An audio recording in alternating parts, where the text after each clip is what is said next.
We're now joined by the winning team of the 2026 CFP quarterfinal at the Rose Bowl game presented by Prudential. We will start with questions for our three student athletes, D'Angelo Pons, Pat Coogan, and Fernando Mendoza, and then we'll switch over to questions for coach so the players can get back to their team. We're going to go ahead and open the floor for questions. We'll start here in the front left. Congratulations, all of you. Fernando, I want to ask you a question. So many people enjoy your enthusiasm, your genuine joy in just playing the game, almost childlike sometimes in the joy and everything. What has this meant to you, and how confident are you right now with the way this team is playing? Yeah, I'm very confident the way this team is playing. I think it's not just myself. I think our entire team and our coaching staff really enjoys football. We really enjoy football, and I think that's why we work so hard at it, and we work really hard every single day, because not only do we enjoy football, we also enjoy winning, and we know what that takes. So every single day, we're always going to put our best foot forward. Okay, we have a question right there in the middle. Danny, can you bring it over?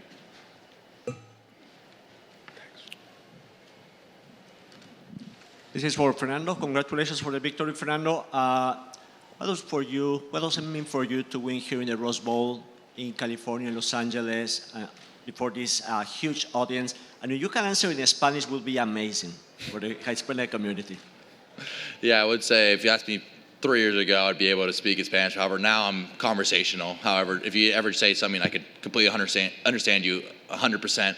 However, I think it means a lot. I actually have a lot of Mexican family over here, and a lot of my family from Miami came over here to go watch. And such a great historic venue, the Rose Bowl, such an iconic point of not only college sports, of all sports. And so I think it's such a great opportunity for all of us to be able to be Rose Bowl champions. However, we have a very tough opponent in Oregon, so we're looking on them. Okay, we have another question in the middle there, in the black. This is for Fernando. Kevin Scarver, USA Today. There was a lot of talk about the rest and how it affects teams. They were 0-6 in this game, and your coach kind of talked about practice and how difficult it was with the travel. So how did you guys overcome that for such a dominant performance today? Yeah, no, it's definitely a huge struggle, and I think Curt Cignetti and did a fantastic job of a trickle-down effect of really making sure there was no complacency, because, you have I think it was 26 days off. That's very, very tough, and especially in the first drive as an offense, myself included, I think we got off to a slow start, and then other than that, once we got our feet wet, we got the ball rolling, and we got back to playing Indiana brand of football. And so I think it was a great overcoming that challenge as a team, having such long time off, but I think we overcame that challenge, and that showed on the field today. Okay, we have a question here on the right. Hi, Takayla Hawkins, ABC7.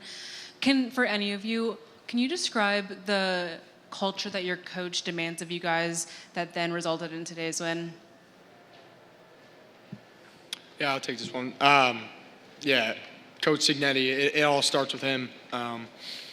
The complacency factor, the afraid to death of complacency, the never-ending journey of improving, taking it day by day, taking each day as the most important day in the history of the program. It all starts with him, and he makes sure all of our eyes are focused forward, and we're all thinking alike, as he always says. And it's real. It's what happens, and I believe that's why we see success on Saturdays. That's one of the main components. Okay, we have another question from the middle here in the blue. Mike's coming. Yeah, Jeff RapJohnSpeaks.com. Pat, this is for you. Your thoughts on winning as an offensive lineman MVP of the Rose Bowl, and just why were you guys so dominant up front today?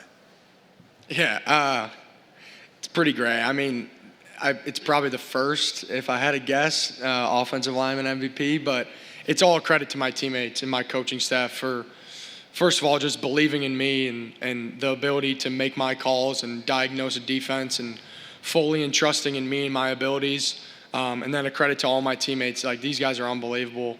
The belief that we have in each other, the ability to bounce off each other and say, hey, what are you thinking? Or you see that. It's just been kind of, like I said before, a never-ending growth, never-ending improvement. And, there's certainly a lot of things we have to clean up, especially in that fourth quarter. Stuff was moving pretty fast, and when we were kind of sloppy, especially up front. So, and it all starts with me. I'm the center of it all, and I got to make sure the guys are on the right page. But it's a credit to my teammates for just being just studs. We have time for 2 more questions for the players. One in the middle right there. Sports. D'Angelo, you guys held a very good Alabama offense to 3 points. I know you guys talked a lot during the week about what you were seeing and all that stuff, but how did it play out actually on the field in regards to being able to shut them down as much as you did? I feel like that's a testament to Coach Brian Haynes. I feel like he did a good job skimming them up, knew what they like to run, their tendencies and stuff like that. I feel like he put us in the right positions to do that, and we came out victorious. Like that was the goal. Our last question will come from the far right back.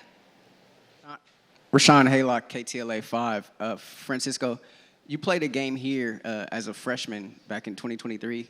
What do you recall about that night, and how will you describe your journey getting to where you are now since then? Yeah, like you said, it's been a long time ago. I believe it was the last Pac-12 after dark game. Pac-12, a great conference. I think it's resurging right now. And that was actually funny enough. It was against UCLA, and Dante Moore was their quarterback. So get to have another rematch against Dante Moore and a great Oregon team next week. And I think it's the Rose Bowl itself, the venue, the grass. I know it was a little rainy today, but still, it's a perfect college football venue, and such an honor to play with my teammates, and honor to the 2 times I played here to come out victorious. I think it's a great honor, and give all the glory to God. Okay. Thank you, D'Angelo and Pat and Fernando. We're going to now open the floor for questions for Curt. You guys can leave the stage. Thank you. Our first question comes from the front here. Jordan Mendoza, USA Today. You had mentioned yesterday that you felt like the preparation was really going that great, or you were kind of, it would probably bring up concern for people, in that situation. What changed from that point to now to where it didn't look like there was really much of a layoff that you guys were on? Well, sometimes my messaging is intended for the players to hear, to further reinforce my message to them. And because, preparation's hard to gauge. Alabama had to do the same thing we did, come out on a Wednesday and then have their first practice on site. And, there is disruption there compared to your normal routine, which we're all creatures of a routine. I think our guys, we had a great walkthrough yesterday. We went to the SoFi for that, and that was good for our players, I think, to get there. And, I thought our mindset was really good. I liked our prep for the most part, once we knew who the opponent was. And it was a hard-fought game early in the game. Alabama made some plays. They had us off balance offensively. They had a new all-up blitz. But we were able to kind of make the plays when we needed to and take it over in the second half. And, it's a great win for our football program. I'm proud of our players, our coaches, and everyone. Again, a big win against a team that's got great tradition like that and history and a lot of good players and great head football coach. Our next question comes from the front right here. Curt, Zach Oster, Indianapolis Star. It felt like another kind of one of those games you've had this season where your run game just kind of ground them down as the game wore on, and then you start popping some explosives in the second half. What does it say about the offense and maybe specifically that ground game, the way that it can lean on an opponent as a game wears on and maybe really tire a defense out? Well, I think that's what you would always love to see as the head coach, things we used to preach when I was at Alabama about changing the way they think, breaking their will, and that's the best way to do it, running the football. And it takes a while. It doesn't happen in the first quarter, second quarter. It happens in the second half at some point, hopefully, when you're able to achieve that goal. And I thought our line did a nice job. I thought our backs really ran hard. And I'm sure there were some nice blocks downfield too, but the backs, I was really impressed with how hard they ran. Our next question comes from the blue right here. Hey, Coach, Curt Sandoval from ABC7. When your offensive lineman wins, the MVP and your Heisman quarterback is grinning from ear to ear, what does that mean to you, and how does that describe the chemistry on this team? Yeah, I think you hit it right on the head, and I'm at this point probably used to it. Fernando's a very special guy. He's very unique. He's selfless. He's the ultimate team guy. And then we've got some other guys like Coogan is really the same way. He's the ultimate team guy. And then we got a lot of other guys on the team that played last year, like Fisher, Carter Smith, just to name 2. I could name a lot more that are ultimate team guys. And I think that's one of the reasons that we're so consistent and efficient. We are efficient. is how I would label us, is because we have good players with very high character. They're great team guys and really good leaders, and they listen and they buy in. We have time for 2 more questions. We'll have one from the gentleman in the tie right there. Coach, Bryant Haynes talks about how you've always been the same guy in the way you run your program, the way you operate. What does it mean to you to take the system that you started at the D2 level to this level of college football and have success like you did at that lower level?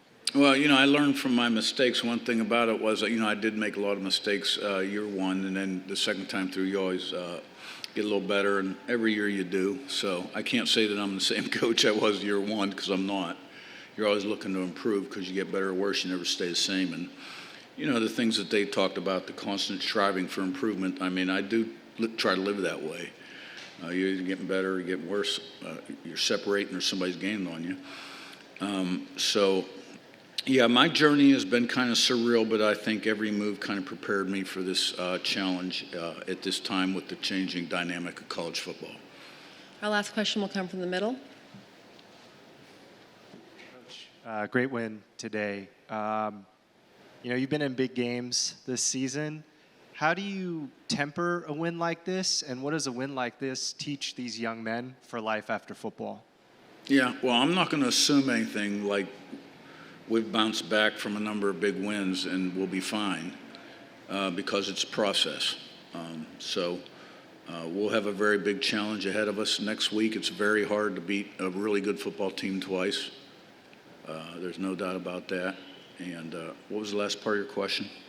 What does a win like this teach these young men about football and about life? Well, that's a great thing about football, I think. It's a great vehicle that helps people used properly become more successful in their life's work later on, and raising a family. A lot of great lessons there about teamwork, leadership, overcoming adversity, meeting challenges, preparation, commitment, discipline, work ethic, toughness. So we got a lot of the guys that have the right stuff, and I'm proud of them. Thank you, Coach. We appreciate your time.